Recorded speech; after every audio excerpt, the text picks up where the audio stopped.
Coriolanus by William Shakespeare. Act I scene I roam, a street, what works my countrymen in hand?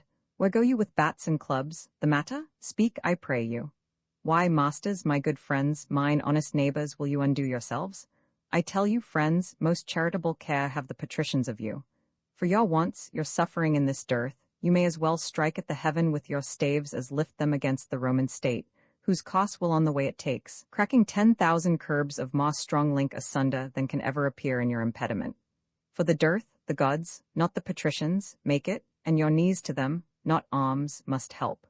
Alack, you are transported by calamity thither where more attends you, and you slander the helms o' the state, who care for you like fathers, when you curse them as enemies. Either you must confess yourselves wondrous malicious, or be accused of folly. I shall tell you a pretty tale, it may be you have heard it, but since it serves my purpose, I will venture to stale tea a little more. There was a time when all the body's members rebelled against the belly, thus accused it, that only like a gulf it did remain I the midst o' the body, idle and unactive, still coveting the viand, never bearing like labor with the rest, where the other instruments did see and hear, devise, instruct, walk, feel, and mutually participate, did minister unto the appetite and affection common of the whole body. The belly answered, sir, I shall tell you, with a kind of smile, which ne'er came from the lungs, but even thus, for look you, I may make the belly smile as well as speak, it tauntingly replied to the discontented members, the mutinous pots that envied his receipt, even so most fitly as you malign our senators for that they are not such as you. Your belly's answer? What? The kingly crowned head, the vigilant eye, the counsellor heart, the arm our soldier, our steed the leg, the tongue our trumpeter, with other muniments and petty helps in this our fabric, if that they, what then? For me this fellow speaks, what then? What then? Should by the cormorant belly be restrained, who is the sink o' the body? The farmer agents, if they did complain, what could the belly answer? I will tell you, if you'll bestow a small, of what you have little, patience a while, you'll hear the belly's answer. Note me this, good friend, your most grave belly was deliberate, not rash like his accusers, and thus answered. True is it, my incorporate friends, quoth he, that I received the general food at first, which you do live upon. And fit it is, because I am the storehouse and the shop of the whole body. But if you do remember, I send it through the rivers of your blood, even to the cot, the heart, to the seat o' the brain, and through the cranks and offices of man, the strongest nerves and small inferior veins from me receive that natural competency whereby they live. And though that all at once, you, my good friends, this says the belly, mock me, though all at once cannot see what I do deliver out to each, yet I can make my audit up, that all from me do back receive the flower of all, and leave me but the bran. What say you, Tot? The senators of Rome are this good belly, and you the mutinous members, for examine their counsels and their cares, digest things rightly touching the weal o' the common, you shall find no public benefit which you receive, but it proceeds or comes from them to you, and no way from yourselves. What do you think, you, the great toe of this assembly? For that, being one o' the lowest, basest, poorest of this most wise rebellion, thou gost foremost, thou rascal, that ought worst in blood to run, leadst first to win some vantage. But make you ready your stiff bats and clubs. Rome and her rats are at the point of battle, the one side must have bail. Thanks. What's the matter, you dissentious rogues, that, rubbing the poor itch of your opinion, make yourselves scabs? He that will give good words to thee will flatter beneath abhorring. What would you have, you curs, that like naw peace naw war? The one affrights you, the other makes you proud. He that trusts to you, where he should find you lions, finds you hares, where foxes, geese, you are no surer, no, than is the coal of fire upon the ice, or hailstone in the sun. Your virtue is to make him worthy whose offense subdues him, and curse that justice did it. Who deserves greatness deserves your hate, and your affections are a sick man's appetite, who desires most that which would increase his evil. He that depends upon your favors swims with fins of lead and hews down oaks with rushes. Hang ye? Trust ye? With every minute you do change a mind, and call him noble that was now your hate, him vile that was your garland. What's the matter, that in these several places of the city you cry against the noble senate, who, under the gods, keep you in awe, which else would feed on one another? What's their seeking? For con at their own rates, whereof they say the city is well stawed. Hang 'em, they say, they'll sit by the fire, and presume to know what's done I the capital, who's like to rise, who thrives, and who declines, side factions and give out conjectural marriages, making parties strong and feebling such as stand not in their liking below their cobbled shoes. They say there's grain enough. Would the nobility lay aside their ruth, and let me use my sod? I'll make a quarry with thousands of these quoted slaves, as high as I could pick my lance. Nay, these are almost thoroughly persuaded, for though abundantly they lack discretion, yet are they passing cowardly. But I beseech you, what says the other troop? They are dissolved, hang 'em? They said they were an-hungry. Sighed forth proverbs, that hunger broke stone walls, that dogs must eat, that meat was made for mouths, that the gods sent not corn for the rich men only. With these shreds they vented their complainings, which being answered, and a petition granted them, a strange one, to break the heart of generosity, and make bold power look pale, they threw their caps as they would hang them on the horns o' the moon, shouting their emulation. 5 tribunes to defend their vulgar wisdoms of their own choice. One's Junius Brutus, Sicinius Velutus, and I know not, Esteth. The rabble should have first unroofed the city, as so prevailed with me.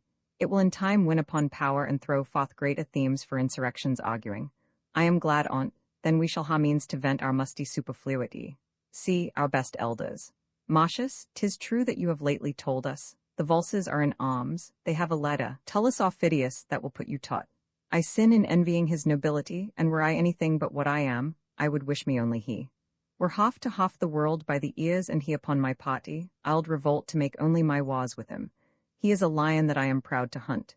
Then, worthy Marcius, attend upon Cominius to these wars. Sir, it is, and I am constant. Titus Latius, thou shalt see me once more strike at Tullus' face. What, art thou stiff? Standst out? No, Caius Marcius, I'll lean upon one crutch and fight with t'other, ere stay behind this business. Your company to the capital, where, I know, our greatest friends attend us. To Cominius, lead you on. To Marcius, follow Cominius, we must follow you, right worthy you priority. Nay, let them follow. The Vulses have much con, take these rats thither to gnaw their garners. Worshipful mutineers, your valor puts well forth, pray follow. Citizens steal away, exeunt all but Sicinius and Brutus. The present wars devour him. He is grown too proud to be so valiant. Such a nature, tickled with good success, disdains the shadow which he treads on at noon. But I do wonder his insolence can brook to be commanded under Cominius. Fame, at the which he aims, in whom already he's well graced, cannot better be held nor more attained than by a place below the first. For what miscarries shall be the general's fault, though he perform to the utmost of a man, and giddy censure will then cry out of Marcius, oh, if he had borne the business? Besides, if things go well, opinion that so sticks on Marcius shall of his demerits rob Cominius. Come, half all Cominius' honours are to Marcius, though Marcius earn them not, and all his faults to Marcius shall be honours, though indeed in aught he merit not. Let's hence, and hear how the dispatch is made, and in what fashion, more than his singularity, he goes upon this present action. Scene Roman 2 Corioli, the Senate House. So, your opinion is, Aufidius, that they of Rome are entered in our councils and know how we proceed. Is it not yours? Whatever have been thought on in this state that could be brought to bodily act ere Rome had circumvention? 'Tis not 4 days gone since I heard thence. These are the words. I think I have the letter here. Yes, here it is. Reads. They have pressed a power, but it is not known whether for east or west. The dearth is great. The people mutinous, and it is rumored, Cominius, Marcius your old enemy, who is of Rome worse hated than of you, and Titus Latius, a most valiant Roman, these 3 led on this preparation whither 'tis bent. Most likely 'tis for you. Consider of it. Our armies in the field, we never yet made doubt but Rome was ready to answer us. Nor did you think it folly to keep your great pretences veiled till when they needs must show themselves, which in the hatching, it seemed, appeared to Rome. By the discovery we shall be shortened in our aim, which was to take in many towns ere almost Rome should know we were afoot. Noble Aufidius, take your commission. Hie you to your bands. Let us alone to guard Corioli. If they set down befores, for the remove bring your army, but I think you'll find they've not prepared for us. Oh, doubt not that, I speak from certainties. Nay, ma, some parcels of their power are forth already, and only hitherward. I leave your honours. If we and Caius Marcius chance to meet, 'tis swan between us we shall ever strike till one can do no more. Scene Roman 3 Rome, a room in Marcius' house. Indeed, you shall not. Methinks I hear hither your husband's drum, see him pluck Aufidius down by the hair, as children from a bear, the Vulses shunning him. Methinks I see him stamp thus, and call thus. Come on, you cowards, you were got in fear, though you were born in Rome. His bloody brow with his mailed hand then wiping, forth he goes, like to a harvestman that's tasked to mow or all, or lose his hire. Away, you fool! It more becomes a man than gilt his trophy. The breasts of Hecuba, when she did suckle Hector, looked not lovelier than Hector's forehead when it spit forth blood at Grecian sod. contemning. Tell Valeria, we have fit to bid her welcome. Exit, gentlewoman. He'll beat Aufidius' head below his knee and tread upon his neck. Seen Roman fa before Corioli. No, I'll na sell na give him. Lend you him I will for 100 years. Summon the town. Then shall we hear their larum and they ours.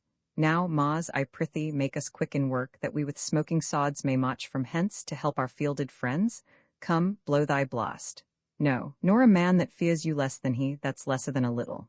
Drums afar off. Hark, our drums are bringing forth our youth. We'll break our walls, rather than they shall pound us up. Our gates, which yet seem shut, we have but pinned with rushes, they'll open of themselves. Alarum afar off. Hark you, far off? There is Aufidius, list, what work he makes amongst your cloven army. They fear us not, but issue forth their city.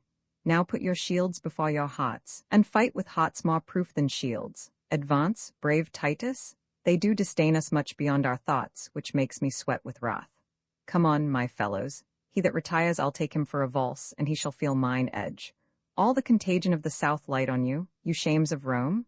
You heard of boils and plagues plaster you are, that you may be abhorred further than seen, and one infect another against the wind a mile. You souls of geese, that bear the shapes of men, how have you run from slaves that apes would beat? Pluto and hell, all hurt behind, backs red, and faces pale with flight and agued fear. Mend and charge home, by the fires of heaven, I'll leave the foe and make my wars on you.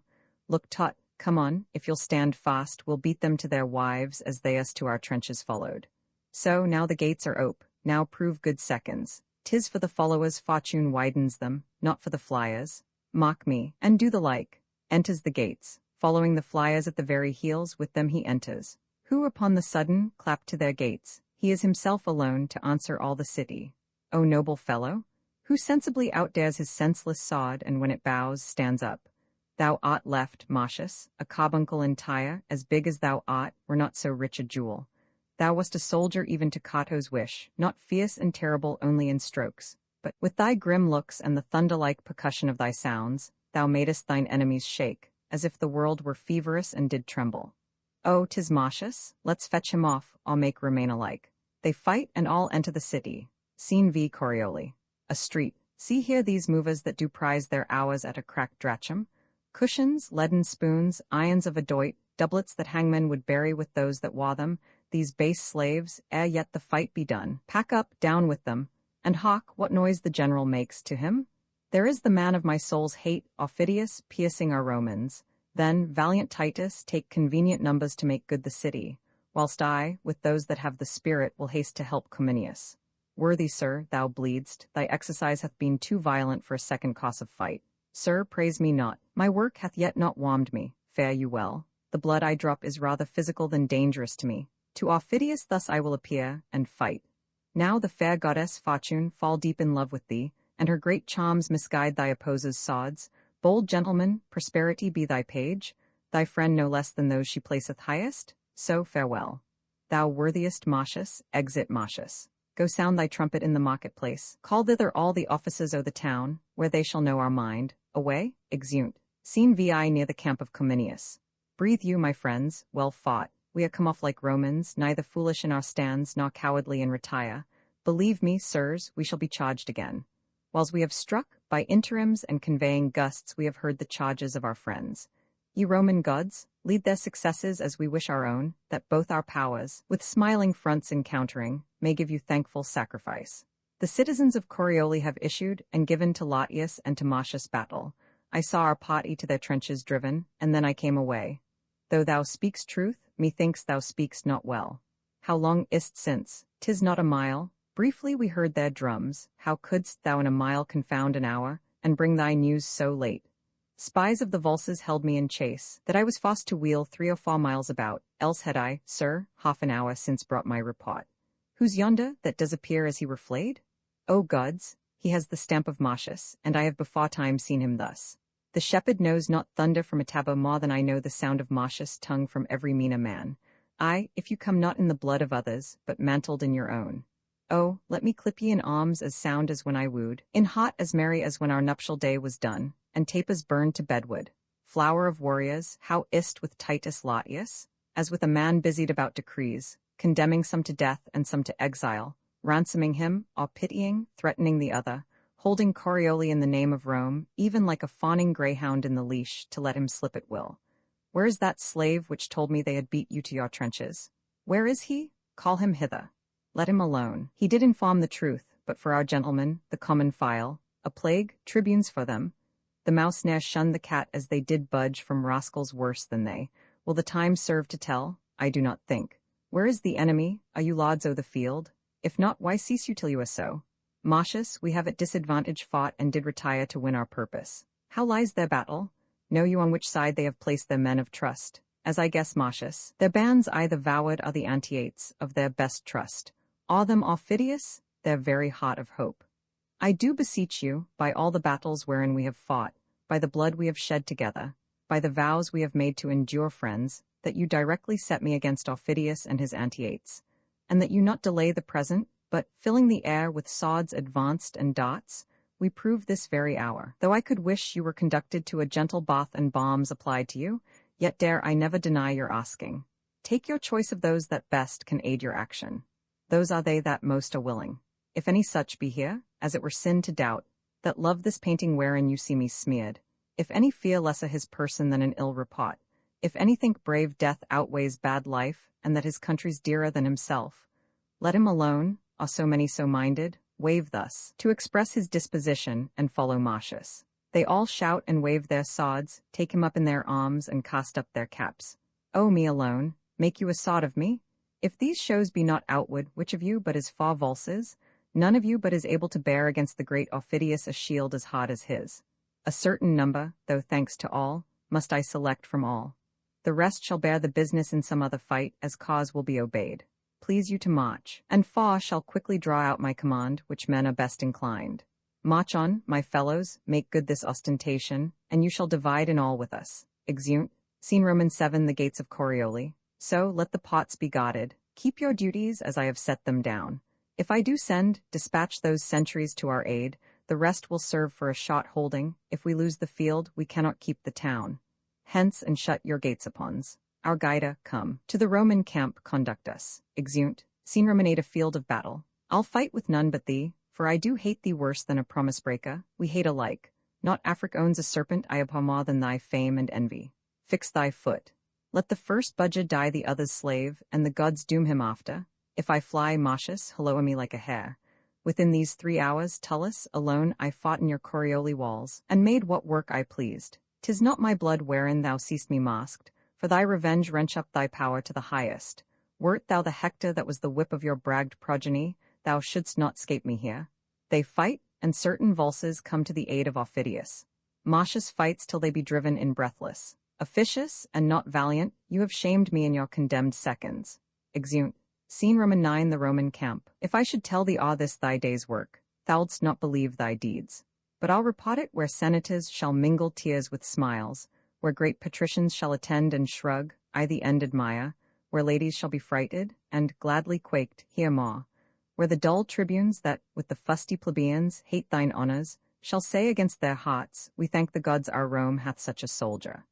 Yet camest thou to a morsel of this feast, having fully dined before. O general, here is the steed, we the caparison. Hadst thou beheld, pray now, no more? My mother, who has a charter to extol her blood, when she does praise me grieves me. I have done as you have done, that's what I can. Induced as you have been, that's for my country. He that has but effected his good will hath overturned mine act. You shall not be the grave of your deserving. Rome must know the value of her own. 'Twere a concealment worse than a theft, no less than a traducement, to hide your doings, and to silence that which, to the spire and top of praises vouched, would seem but modest. Therefore, I beseech you, in sign of what you are, not to reward what you have done, before our army hear me. I have some wounds upon me, and they smart to hear themselves remembered. Should they not, well might they fest against ingratitude, and tempt themselves with death. Of all the hosses, whereof we have ta'en good and good store, of all the treasure in this field achieved in city, we render you the 10th to be ta'en forth, before the common distribution, at your only choice. I thank you, general, but cannot make my heart consent to take a bribe to pay my sod. I do refuse it, and stand upon my common pot with those that have beheld the doing. A long flourish. They all cry, Marcius, Marcius, cast up their caps and lances. Cominius and Latius stand bare. May these same instruments, which you profane, never sound more. When drums and trumpets shall I the field prove flatterers, let cots and cities be made all of false-faced soothing. When steel grows soft as the parasite's silk, let him be made a coverture for the wars. No more, I say, for that I have not washed my nose that bled, or foiled some debile wretch, which, without note, here's many else have done. You shout me forth in acclamations hyperbolical, as if I loved my little should be dieted in praises sauced with lies. Too modest are you, more cruel to your good report than grateful to us that give you truly. By your patience, if gainst yourself you be incensed, we'll put you, like one that means his proper harm, in manacles, then reason safely with you.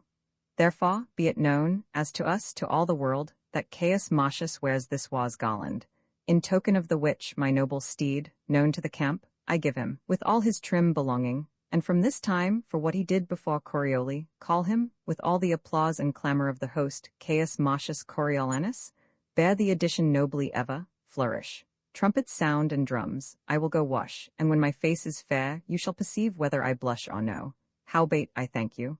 I mean to stride your steed, and at all times to undercrest your good addition to the fairness of my power. So, to our tent, where, ere we do repose us, we will write to Rome of our success. You, Titus Latius, must to Corioli back. Send us to Rome the best with whom we may articulate for their own good and ours. The gods begin to mock me. I, that now refused most princely gifts, am bound to beg of my Lord General. I sometime lay here in Corioli at a poor man's house. He used me kindly, he cried to me. I saw him prisoner. But then Aufidius was within my view, and wrath o'erwhelmed my pity. I request you to give my poor host freedom. Oh, well begged. Were he the butcher of my son, he should be free as is the wind. Deliver him, Titus, by Jupiter. Forgot, I am weary. Yea, my memory is tired. Have we no wine here? Go we to our tent. The blood upon your visage dries. 'Tis time it should be looked to. Come, exeunt. Scene X, the camp of the Vulses. Condition? I would I were a Roman, for I cannot, being a Vulse, be that I am. Condition? What good condition can a treaty find I the pot that is at mercy? 5 times, Marcius, I have fought with thee. So often hast thou beat me, and wouldst do so, I think, should we encounter as often as we eat. By the elements, if e'er again I meet him beard to beard, he's mine, or I am his. Mine emulation hath not that honor in't it had, for where I thought to crush him in an equal fosse, true sod to sod, I'll potch at him some way or wrath or craft may get him. Bolder, though not so subtle. My valor's poisoned with only suffering stain by him, for him shall fly out of itself. Nor sleep nor sanctuary, being naked, sick, nor fane nor capital, the prayers of priests nor times of sacrifice, embarkments all of fury, shall lift up their rotten privilege and custom gainst my hate to Marcius. Where I find him, were it at home, upon my brother's God, even there, against the hospitable canon, would I wash my fierce hand in's hot. Go you to the city, learn how 'tis held, and what they are that must be hostages for Rome. I am attended at the cypress grove, I pray you, 'tis south the city mills, bring me word thither how the world goes, that to the pace of it I may spur on my journey. Imprint this ebook is the product of many hours of hard work by volunteers for standard ebooks, and builds on the hard work of other literature lovers made possible by the public domain. This particular ebook is based on a transcription from the Massachusetts Institute of Technology and on digital scans from the Hathai Trust Digital Library. The source text and artwork in this ebook are believed to be in the United States public domain. That is, they are believed to be free of copyright restrictions in the United States. They may still be copyrighted in other countries, so users located outside of the United States must check their local laws before using this ebook. The creators of, and contributors to, this ebook dedicate their contributions to the worldwide public domain via the terms in the CC 01.0 Universal Public Domain Dedication. For full license information, see the uncopyright at the end of this ebook. Standard eBooks is a volunteer-driven project that produces ebook editions of public domain literature using modern typography, technology, and editorial standards, and distributes them free of cost. You can download this and other ebooks carefully produced for true book lovers at Standard Books.org. Coriolanus by William Shakespeare. Uncopyright may you do good and not evil. May you find forgiveness for yourself and forgive others. May you share freely, never taking more than you give. Copyright pages exist to tell you that you can't do something.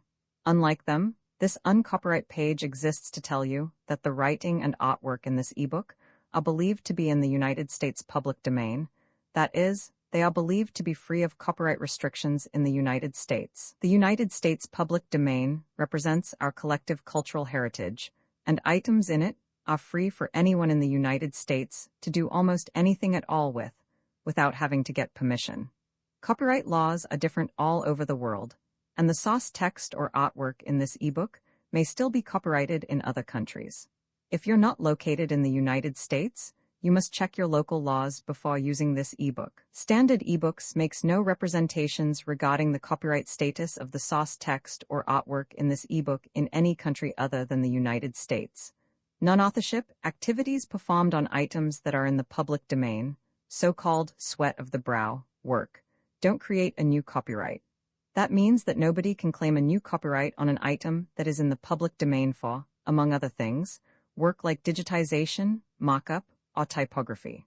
Regardless, the contributors to this ebook release their contributions under the terms in the CC 01.0 Universal Public Domain Dedication, thus dedicating to the worldwide public domain all of the work they've done on this ebook, including but not limited to metadata, the title page, imprint, colophon, this uncopyright, and any changes or enhancements to, or markup on, the original text and artwork. This dedication doesn't change the copyright status of the source text or artwork.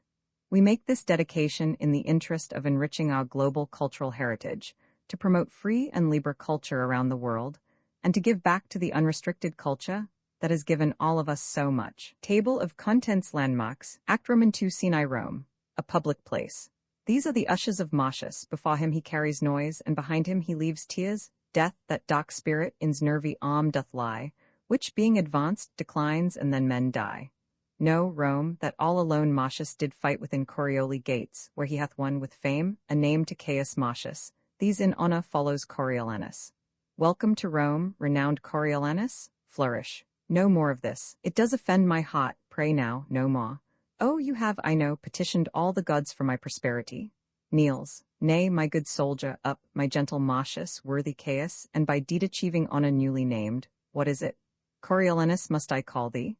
But O thy wife, my gracious silence hail. Wouldst thou have laughed had I come coffined home, that weeps to see me triumph?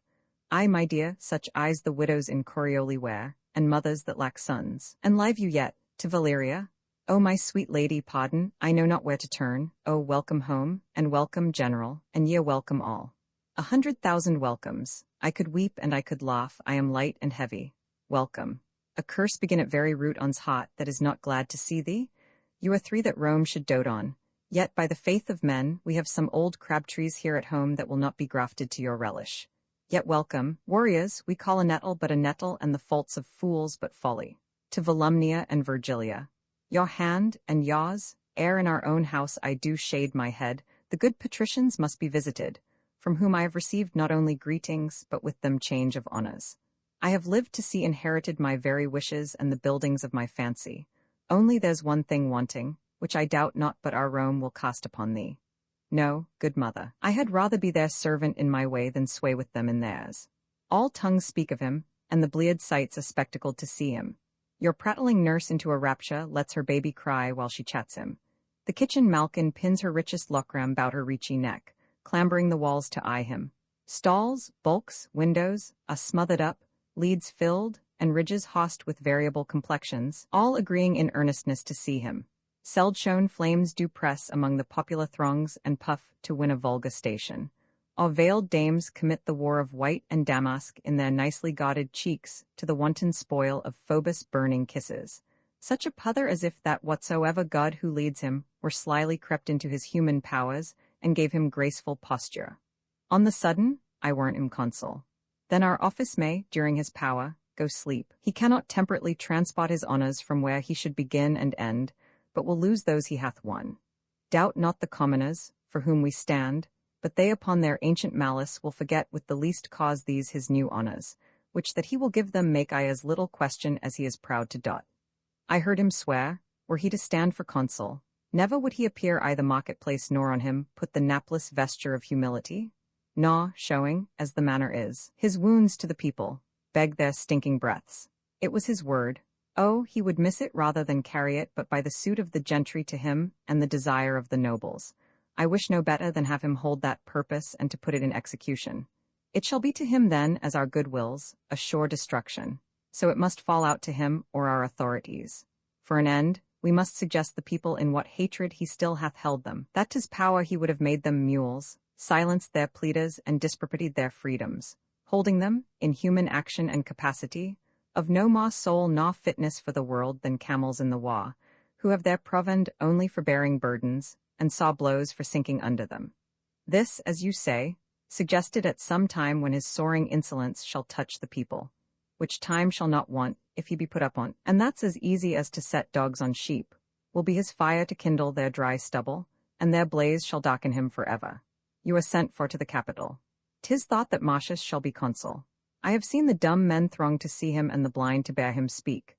Matrons flung gloves, ladies and maids their scarfs and handkerchiefs upon him as he passed. The nobles bended, as to Jove's statue, and the commons made a shower and thunder with their caps and shouts. I never saw the like. Let's to the capital, and carry with us ears and eyes for the time, but hearts for the event. Scene Roman 2 the same, the capital. Having determined of the Vulses and to send for Titus Latius, it remains, as the main point of this our after meeting, to gratify his noble service that hath thus stood for his country. Therefore, please you, most reverend and grave elders, to desire the present consul, and last general in our well-found successes, to report a little of that worthy work performed by Caius Marcius Coriolanus, whom we met here both to thank and to remember with honours like himself. Speak, good Cominius, leave nothing out for length, and make us think rather our states defective for requital than we to stretch it out. To the tribunes. Masters o' the people, we do request your kindest ears, and after, your loving motion toward the common body, to yield what passes here.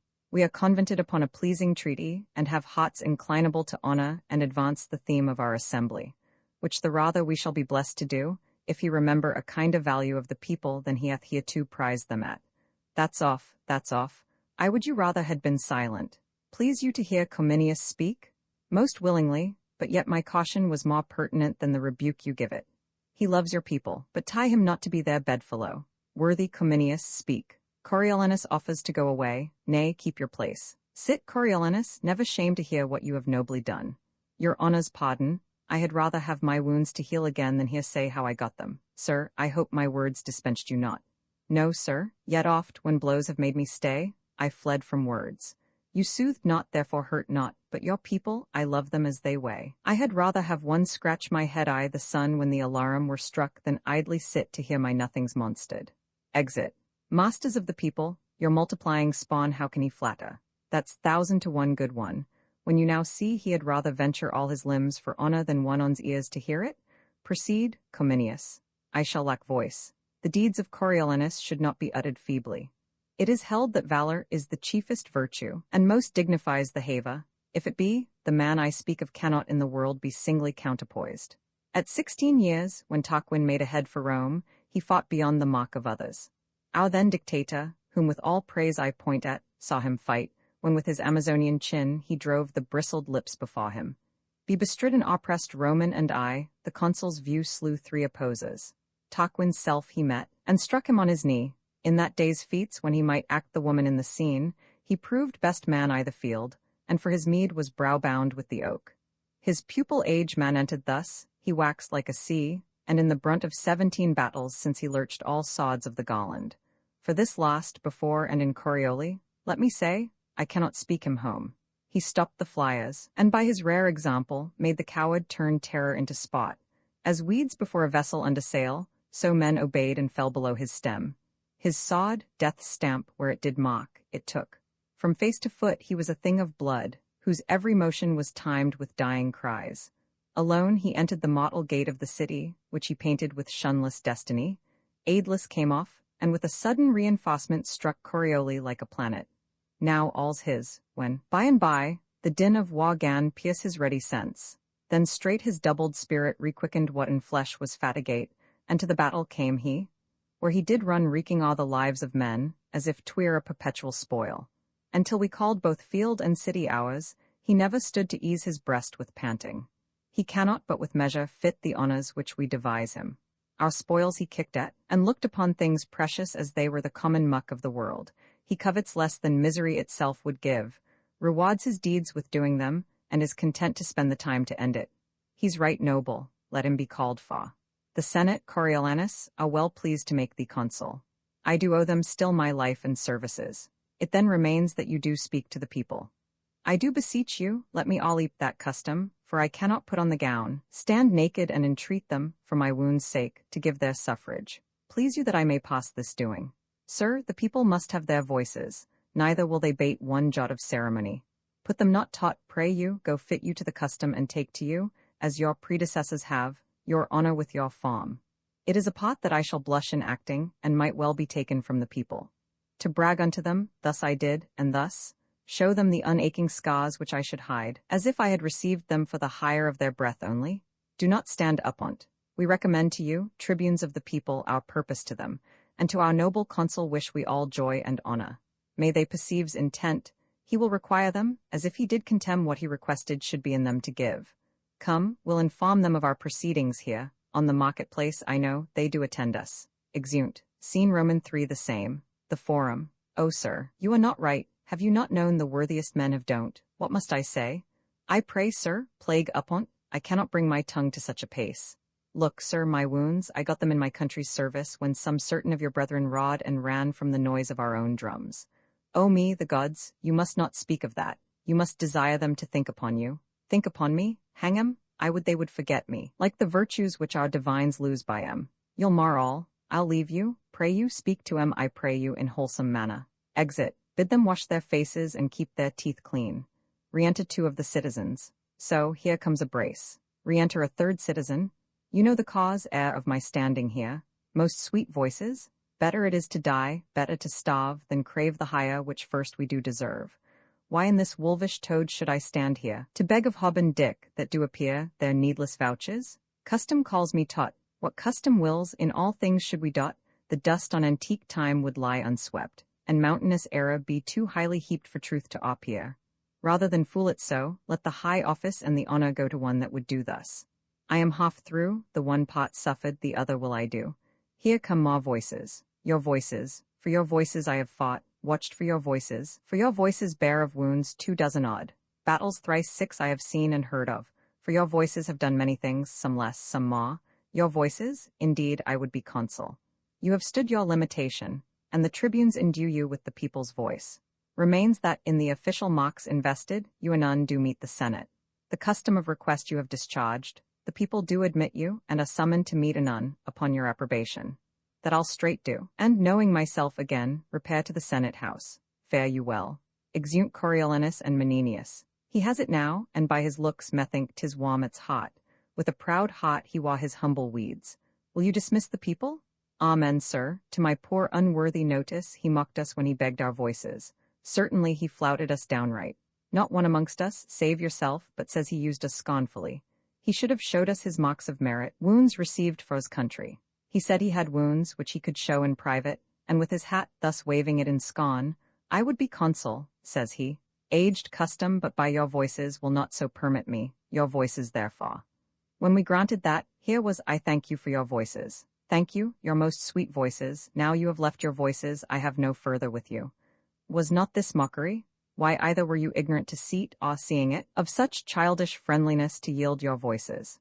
Could you not have told him as you were lessened, when he had no power, but was a petty servant to the state? He was your enemy, ever spake against your liberties, and the charters that you bear I the body of the wheel. And now, arriving a place of potency and sway o' the state, if he should still malignantly remain fast foe to the plebe, your voices might be curses to yourselves. You should have said that as his worthy deeds did claim no less than what he stood for, so his gracious nature would think upon you for your voices, and translate his malice towards you into love, standing your friendly laud. Thus to have said, as you were fore-advised, had touched his spirit and tried his inclination. From him plucked either his gracious promise, which you might, as cause had called you up, have held him to, or else it would have galled his surly nature, which easily endures not article tying him to aught. So putting him to rage, you should have ta'en the advantage of his choler and passed him unelected. Did you perceive? He did solicit you in free contempt when he did need your loves, and do you think that his contempt shall not be bruising to you, when he hath power to crush? Why, had your bodies no heart among you? Or had you tongues to cry against the rectorship of judgment? Have you ere now denied the asker, and now again of him that did not ask, but mock, bestow your sued for tongues, and will deny him? I'll have 500 voices of that sound. Get you hence instantly, and tell those friends, they have chose a consul that will from them take their liberties. Make them of no more voice than dogs that are as often beat for barking as therefore kept to do so. Let them assemble, and on a safe judgment all revoke your ignorant election, enforce his pride, and his old hate unto you. Besides, forget not with what contempt he wore the humble weed, how in his suit he scorned you. But your loves, thinking upon his services, took from you the apprehension of his present potence, which most gibingly, ungravely, he did fashion after the inveterate hate he bears you. Lay a fault on us, your tribunes, that we labored, no impediment between, but that you must cast your election on him. Say, you chose him more after our commandment than is guided by your own true affections, and that your minds, preoccupied with what you rather must do than what you should, made you against the grain to voice him consul. Lay the fault on us. Ay, spare us not.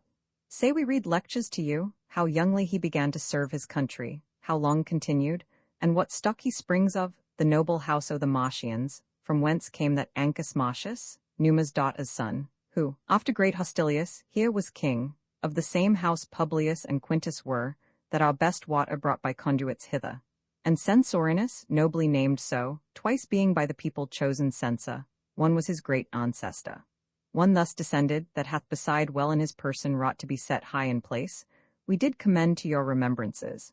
But you have found, scaling his present bearing with his past, that he's your fixed enemy, and revoke your sudden approbation. Say you ne'er had don't hop on that still, but by our putting on, and presently when you have drawn your number, repair to the capital. We will so, almost all repent in their election. Exeunt citizens. Let them go on. This mutiny were better put in hazard than stay past doubt for greater, if as his nature is, he fall in rage with their refusal, both observe and answer the vantage of his anger. To the capital, come, we will be there before the stream o' the people, and this shall seem, as partly 'tis, their own, which we have goaded onward. Exeunt, Act Roman 3 Scene I Rome, a street. He had, my lord, and that it was which caused our swifter composition. So then the valses stand but as at first, ready, when time shall prompt them, to make road upons again. They are wan, Lord Consul, so that we shall hardly in our ages see their banners wave again. On safeguard he came to me, and did curse against the valses, for they had so vilely yielded the town. He is retired to Antium.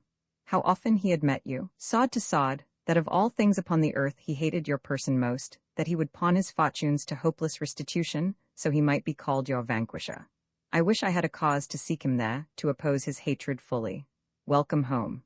Behold, these are the tribunes of the people, the tongues o' the common mouth. I do despise them, for they do prank them in authority against all noble sufferance. Stop, or all will fall in broil. Are these your herd? Must these have voices that can yield them now and straight disclaim their tongues? What are your offices? You being their mouths, why rule you not their teeth? Have you not set them on? It is a purpose thing and grows by plot, to curb the will of the nobility, suffet and live with such as cannot rule nor ever will be ruled. Call't not a plot, the people cry you mocked them, and of late, when Con was given them gratis, you repined, scandaled the suppliants for the people, called them time-pleasers, flatterers, foes to nobleness. Not unlike each way to bet a yaws. Why then should I be consul? By yond clouds, let me deserve so ill as you, and make me your fellow tribune. You show too much of that for which the people stir. If you will pass to where you abound, you must inquire your way, which you are out of, with a gentlest spirit, or never be so noble as a consul, nor yoke with him for tribune. The people are abused, set on. This paltering becomes not Rome, nor has Coriolanus deserved this so dishonored rub, laid falsely I the plain way of his merit. Tell me of Con. This was my speech, and I will speak again. Now, as I live, I will. My nobler friends, I crave their pardons. For the mutable, rank-scented many, let them regard me as I do not flatter, and therein behold themselves.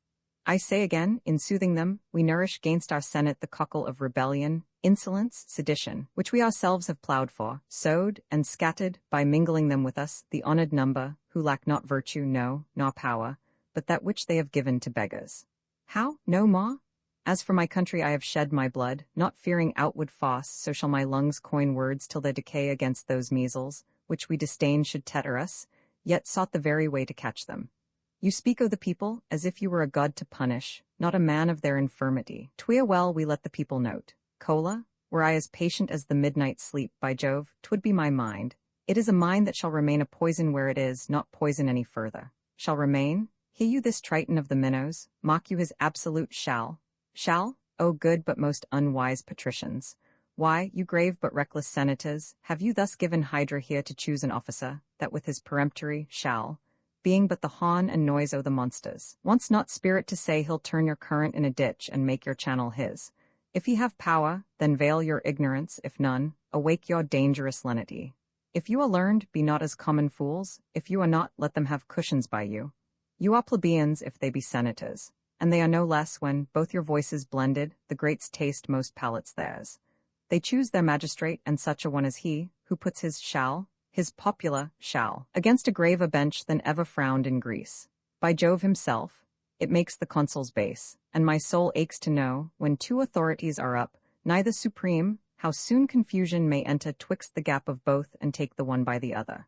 Whoever gave that counsel, to give forth the con o' the storehouse gratis, as 'twas used sometime in Greece, though there the people had more absolute power, I say, they nourished disobedience, fed the ruin of the state. Why, shall the people give one that speaks thus their voice? I'll give my reasons, more worthier than their voices. They know the con was not our recompense, resting well assured that ne'er did service fought.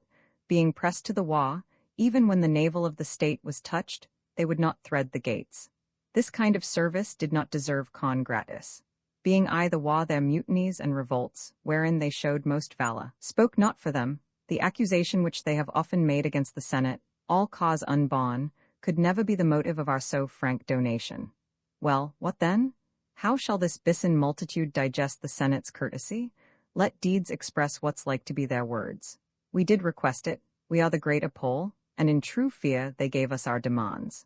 Thus we debase the nature of our seats and make the rabble call our cares fears, which will in time break ope the locks o' the Senate and bring in the crows to peck the eagles. No, take more. What may be sworn by, both divine and human, seal what I end withal. This double worship, where one pot does disdain with cause, the other insult without all reason, where gentry, title, wisdom, cannot conclude but by the yea and no of general ignorance. It must omit real necessities, and give way the while to unstable slightness. Purpose so bod, it follows, nothing is done to purpose. Therefore, beseech you, you that will be less fearful than discreet, that love the fundamental pot of state more than you doubt the change on't, that prefer a noble life before a long, and wish to jump a body with a dangerous physic that's sure of death without it, at once pluck out the multitudinous tongue. Let them not lick the sweet which is their poison.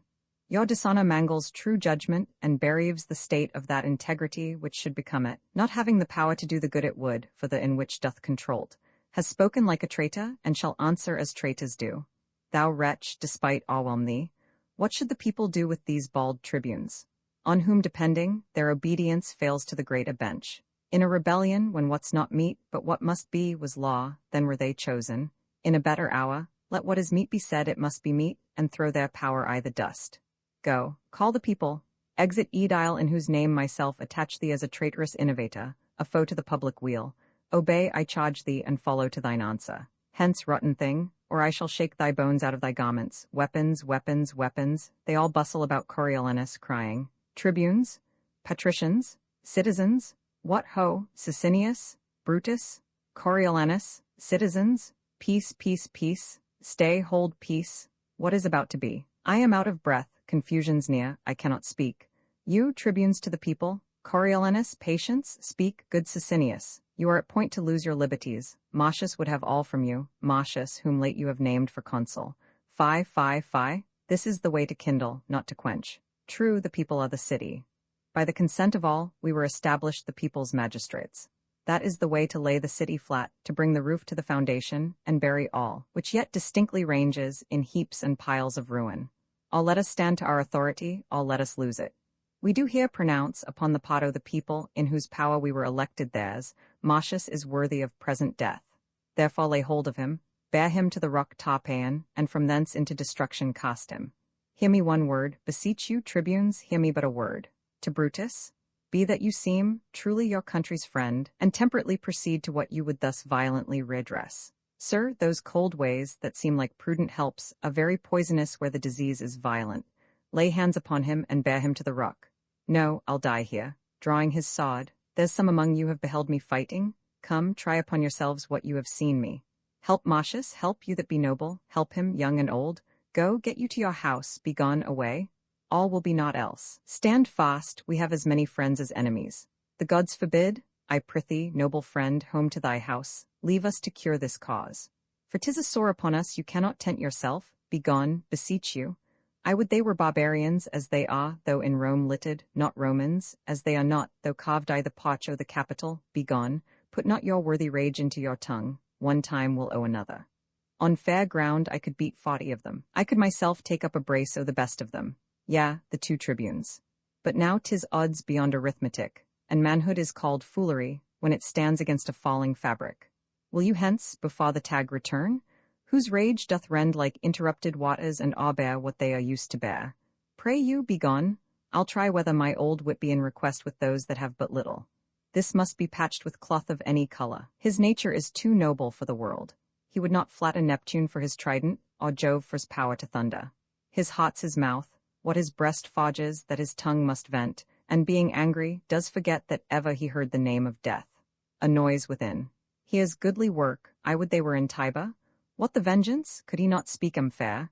Where is this viper that would depopulate the city and be every man himself? He shall be thrown down the Tarpeian rock with rigorous hands. He hath resisted law, and therefore law shall scorn him further trial than the severity of the public power which he so sets at naught. He shall well know the noble tribunes are the people's mouths, and we their hands. Do not cry havoc, where you should but hunt with modest warrant. Sir, how commenced that you have holp to make this rescue? Hear me speak. As I do know the consul's worthiness, so can I name his faults if, by the tribune's leave, and yours, good people, I may be heard, I would crave a word or two, the which shall turn you to no further harm than so much loss of time.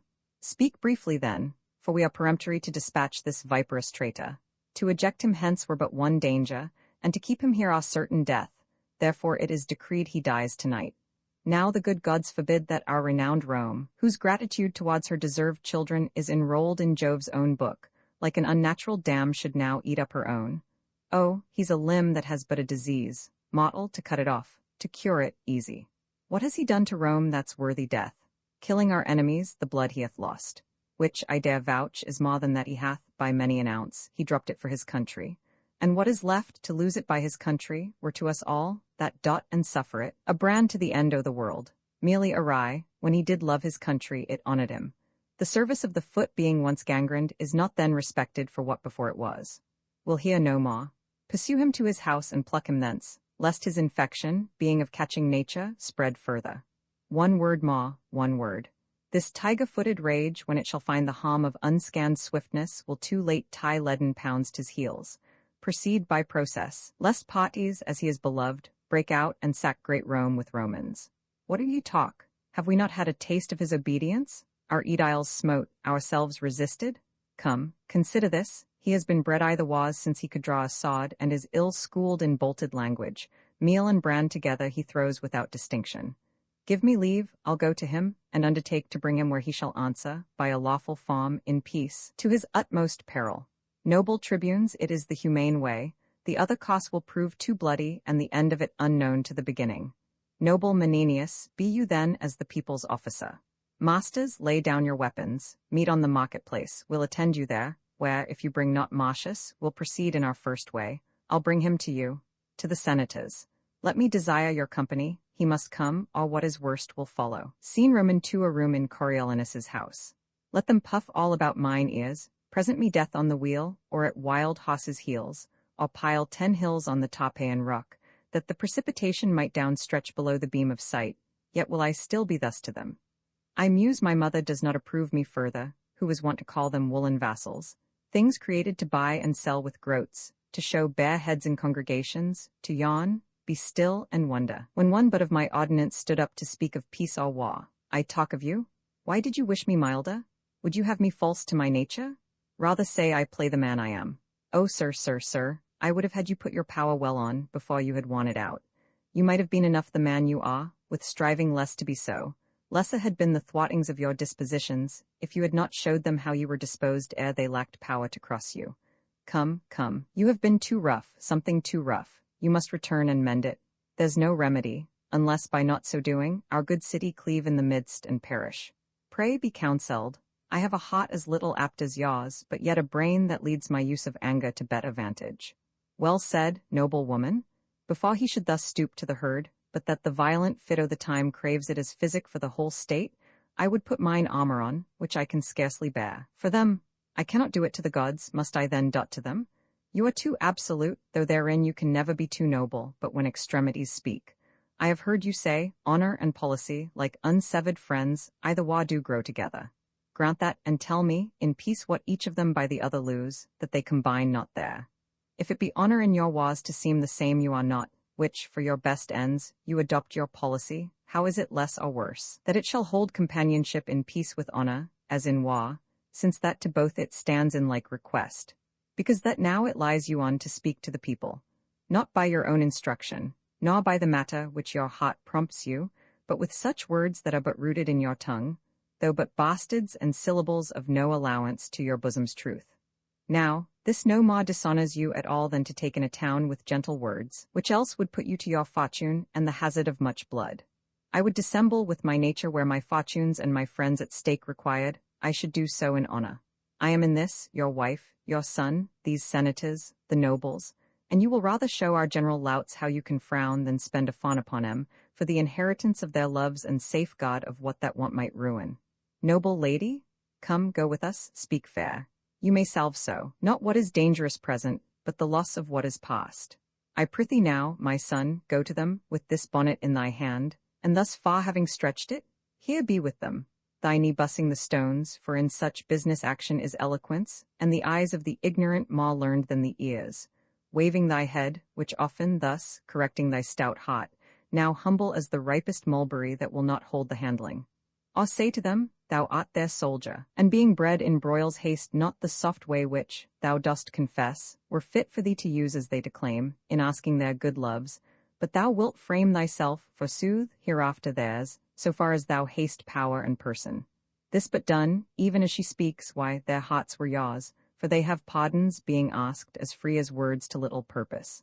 Prithee now, go, and be ruled, although I know thou hadst rather follow thine enemy in a fiery gulf than flatter him in a bower. Here is Cominius. I have been I the marketplace, and sir, 'tis fit you make strong party, or defend yourself by calmness, or by absence, all's in anger.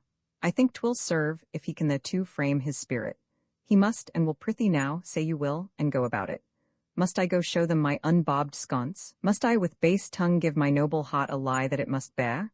Well, I will dot. Yet were there but this single plot to lose, this mould of Marcius, they to dust should grind it and throw it against the wind. To the marketplace? You have put me now to such a pot which never I shall discharge to the life.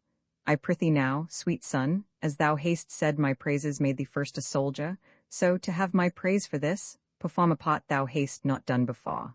Well, I must dot away my disposition, and possess me some holot spirit. My throat of wa be turned, which quiet with my drum, into a pipe small as an eunuch, or the virgin voice that babies lulls asleep.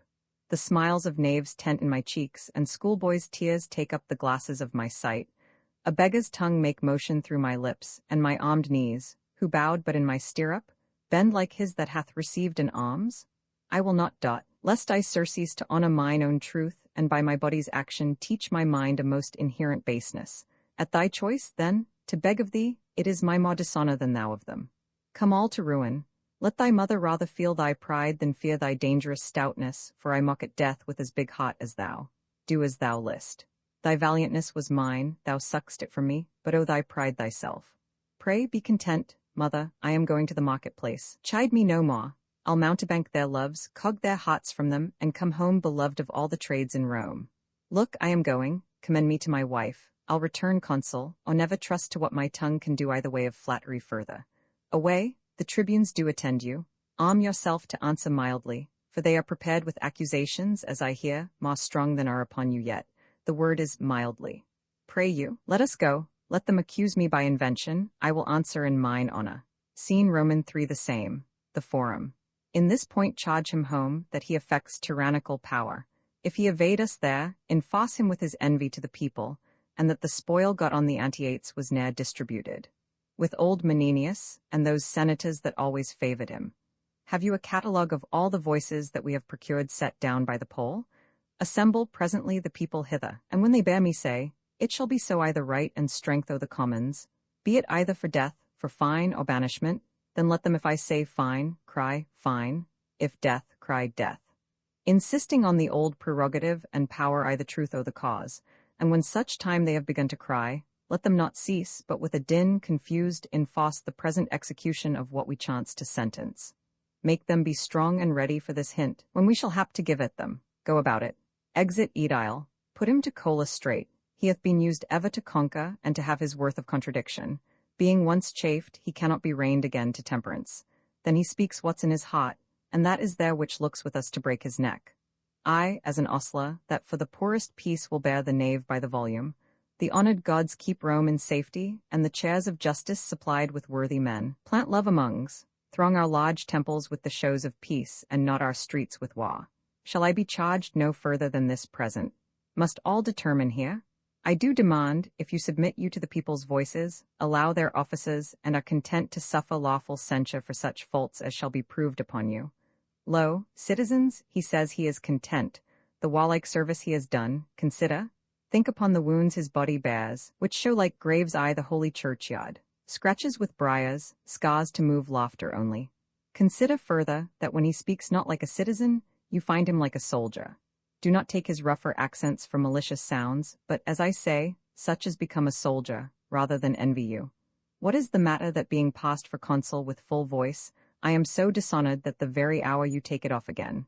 We charge you, that you have contrived to take from Rome all seasoned office, and to wind yourself into a power tyrannical, for which you are a traitor to the people. The fires I the lowest hell fold in the people. Call me their traitor, thou injurious tribune. Within thine eyes sat 20,000 deaths, in thy hand clutched as many millions, in thy lying tongue both numbers. I would say thou least unto thee with a voice as free as I do pray the gods. Peace, we need not put new matter to his charge. What you have seen him do and heard him speak, beating your offices, cursing yourselves, opposing laws with strokes, and here defying those whose great power must try him. Even this, so criminal and in such capital kind, deserves the extremest death.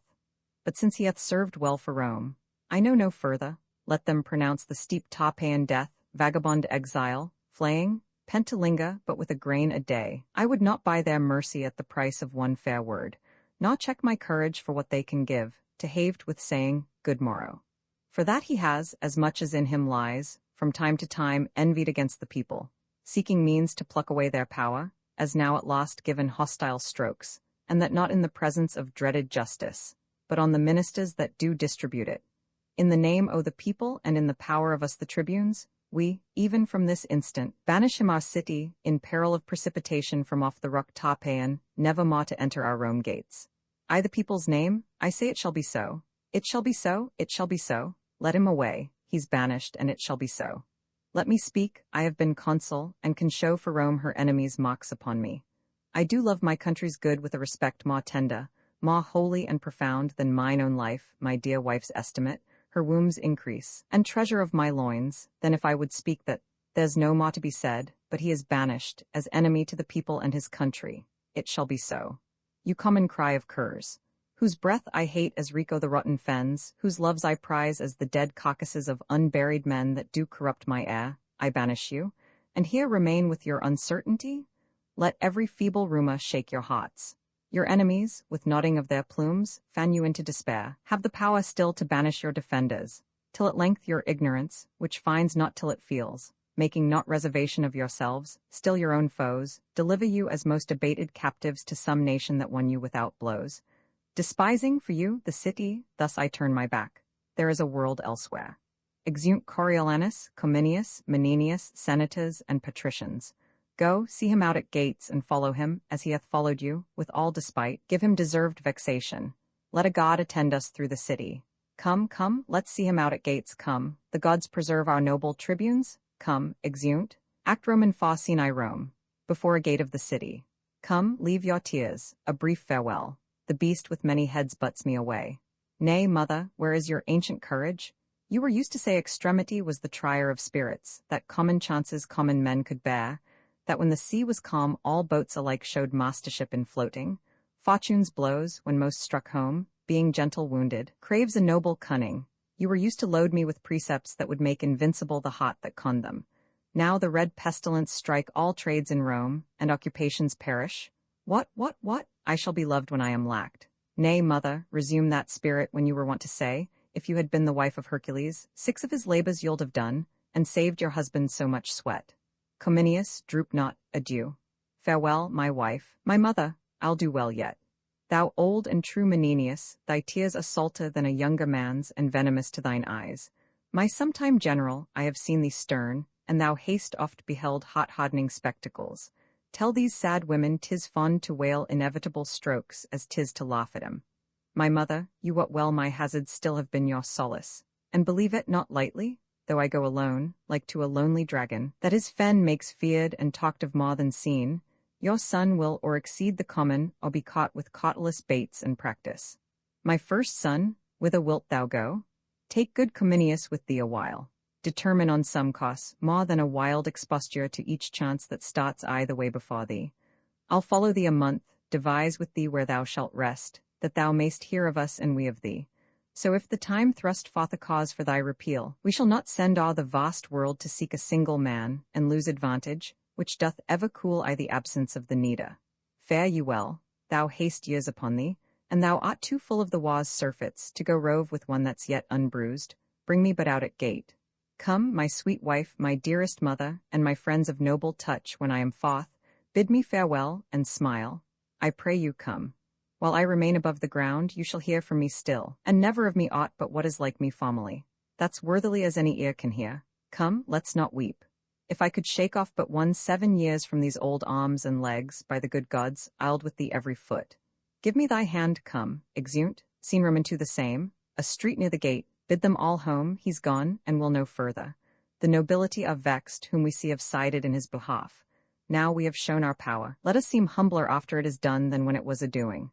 Bid them home, say their great enemy is gone, and they stand in their ancient strength. Dismiss them home. Exit Edile. Here comes his mother.